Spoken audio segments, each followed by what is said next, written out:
It always starts with a Tuesday. Tuesdays are the cosmic punchline of retail. Far enough from Monday to kill your adrenaline, too early for Friday to offer hope. Just a flat stretch of fluorescent lighting, gum under the register, and my body running on leftover coffee fumes and sarcasm. So there I am, dead-eyed behind the counter, brain drifting toward what gas station snack to buy on break, when she materializes. Karen. You don't need a name tag to spot her. The aura announces her 3 aisles away, somewhere between a substitute teacher with tenure and a mall cop who'd kill for authority. She parks her cart. It's barely half full, canned soup, paper towels, and a single dented box of discount crackers. But it's never about the groceries. Karen isn't shopping. Karen is here for the theater, and the main act is about to start. The expired coupon emerges. It's been folded and unfolded so many times the edges are soft like old felt, the text half faded. The date? Expired 3 months ago. Not borderline, not last week, 3 full months. In retail time, that's practically medieval. I look up, and Karen's gaze meets mine. It's a stare designed in some HOA laboratory to communicate that she knows better, that I'm young, stupid, and the only reason the earth still spins is because she hasn't reported me yet. Retail rule number 1, don't show fear. Fear is the pheromone that triggers the meltdown. But my brain is already drafting the script. Hi ma'am, sorry, this one's expired. Maybe you have another? But Karen doesn't do maybes. Karen's entire existence is built around the guarantee that she, and she alone, is immune to the word no. I scan the coupon just to prove it's expired, because in retail, it's not enough to say it. The scanner must become the impartial judge, jury, and executioner. The screen flashes the cold verdict, expired. I brace myself. She breathes in slowly. I swear the store goes quiet. In that breath is a promise. She will not go quietly into this Tuesday. My inner monologue is on full blast. Here we go, Tuesday meltdown special, side of indignation, dessert of corporate complaint. Outwardly I'm calm. Retail smile number 4, polite, regretful, dead behind the eyes. I tell her it's expired. In my head, I'm screaming it's 50 cents. It's literally worth less than my hourly raise they never approved, but my lips stay sealed. Because it isn't about the 50 cents. It's about the principle. And in Karen's world, her principle the universe. She blinks slowly, like an old modem buffering rage. That blink is retail horror movie code for, I'm about to ask for the manager. Retail rule number 7, the manager is inevitable. Resistance is futile. And sure enough, she tilts her head, still staring directly through my soul. In that stare is a silent monologue. How dare this child challenge my sacred relic? The coupon is her Excalibur, and I'm the peasant trying to wrestle it from her hand. While we wait for the manager, she does that lean. The lean is a power move. It closes space, forces you to react. Her perfume hits. It smells expensive but slightly burnt, like her rage overheated it on the walk over. I keep scanning her groceries. Each beep feels like a countdown to doom. And my brain won't stop. Why do they always expire by months, never by days? Do they store them in a glove box, aging like wine? Are expired coupons her Pokemon cards? Manager shows up. Veteran of 1,000 coupon crusades. His eyes say please don't escalate, but we both know it's happening anyway. He explains the same thing I did. Expired policy can't override. Karen's head tilts the other way. Her mouth sets in a line so thin it could cut glass.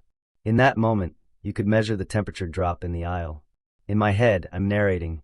This is the part where she sighs loudly, so the world knows her suffering. And yes, there it is, the retail sigh. A mixture of disappointment, disbelief, and the certainty that everyone else is incompetent. She doesn't want the 50 cents anymore. She wants acknowledgement that she's special, rules shouldn't apply, and that someone somewhere will finally bow. Manager tries a Hail Mary, points, substitute discounts. Karen doesn't blink. The expired coupon stays clutched in her hand like a love letter from the past. Her disappointment could level small buildings.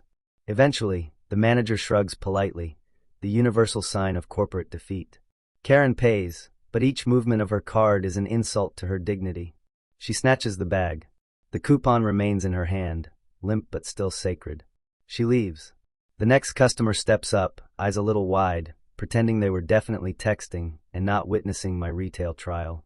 I scan their gum in silence, brain still buzzing.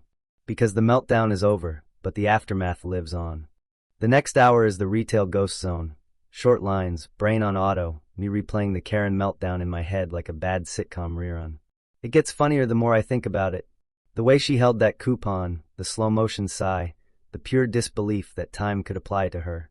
It's so dumb, it circles back to being brilliant. Retail customers, I swear, have a different relationship to physics. I text my coworker on break. Guess who challenged time itself over 50 cents? We laugh, because humor is the only armor retail gives you. Then I remember the way Karen glared at my name tag. You know she went home, typed it into a complaint email, subject line, completely unacceptable service, with half the adjectives misspelled but the rage perfectly clear. Somewhere in corporate, someone will see that email, roll their eyes, and forward it to my manager. My manager will print it, highlight 3 random sentences, and we'll all nod solemnly like it matters. Next shift, same register. Part of me wonders, will she come back? Round 2, coupon in hand, now with screenshots from the brand's Twitter account promising great savings. Retail has taught me, never underestimate the creative power of the customer who believes the universe owes them a discount. And there she is. Karen. Same cart, new items, still half empty. But today something's different. The coupon is tucked under her wallet, not clutched like a sword. She doesn't meet my eyes right away. It's weirdly tense, like 2 gladiators forced to share an elevator. I scan, beep by beep. My brain is screaming please not again. But she keeps the coupon hidden. Doesn't even slide it forward. Part of me almost respects the discipline. Another part wonders if she's waiting to ambush me at the last second. But no ambush comes. She pays, still stiff, still silent, but there's no meltdown. Just a flicker of something that almost looks like awkward acknowledgement. And then she's gone. Retail rarely gives you satisfying endings. Customers don't thank you for refusing expired coupons. But sometimes, the meltdown doesn't repeat. And that, by retail standards, is as close to redemption as we get. Back in the break room, I replay it all. The coupon, the stare, the cosmic tragedy of a grown adult waging war over 50 cents. It sounds even dumber out loud. And funnier. Because retail forces you to see the comedy and tragedy. If you don't laugh, you drown in the smell of sanitizer and corporate slogans. Driving home, I picture her at the kitchen table, sorting her coupons like tarot cards, calculating which rules to break next. And part of me gets it. Life feels chaotic. Expired coupons are something tangible to fight about. A weird, warped way to matter. And me? I'm just the kid behind the register, the unpaid referee in the coupon championship. Funny thing is, I'll remember that meltdown for years. 50 cents is nothing. But the moment?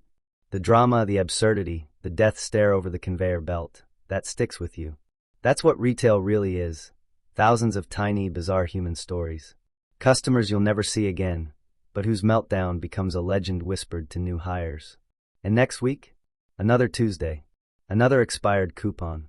Another Karen, or maybe the same one, ready to do battle again.